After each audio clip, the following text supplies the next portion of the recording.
ব্যস্ত সড়কে দিনের আলোয় ঘটে গেল ভয়াবহ এক ছিনতাইকারীর ঘটনা। চলন্ত সাদা রঙের একটি প্রাইভেট কার থেকে ছো মেরে টেনে নিয়ে যাওয়া হয় রাস্তায় দাঁড়িয়ে থাকা এক নারীর ব্যাগ। ব্যাগের টানের সঙ্গে সঙ্গে মাটিতে পড়ে যান ওই নারী। তারপর ব্যাগের সঙ্গে টেনে হিঁচড়ে সেই নারীকে নিয়ে যেতে থাকে ছিনতাইকারীরা।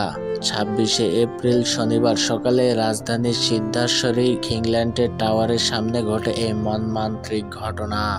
সামাজিক যোগাযোগ মাধ্যমে ছড়িয়ে পড়া ভিডিওতে দেখা যায় গাড়িটি নারীর সামনে আসার 1 থেকে 2 সেকেন্ডের মধ্যেই ভেতর থেকে একজন ব্যক্তি তার ব্যাগটি টান দেন। মুহূর্তের মধ্যে নারীটি মাটিতে পড়ে যান এবং গাড়ির সাথে টেনে হিঁচড়ে সামনের দিকে যেতে থাকেন। এ সময় তার ট্রলি ব্যাগটি ঘটনাস্থলে পড়ে থাকে।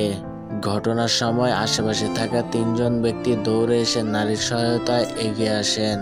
ভাগ্যক্রমে ওই নারী প্রাণে বেঁচে গেল, গুরুতর আঘাত পেয়েছেন বলে জানা গেছে।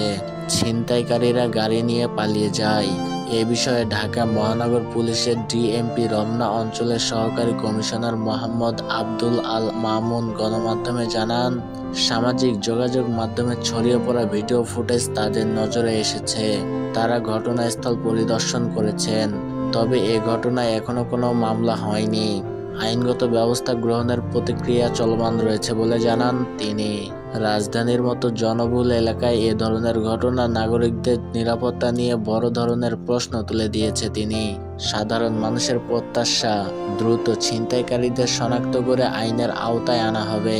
ঘটনার তদন্ত চলছে। নতুন কোনো তথ্য পাওয়া মাত্র সিএনটি বাংলা আপনাকে জানিয়ে দেওয়া হবে।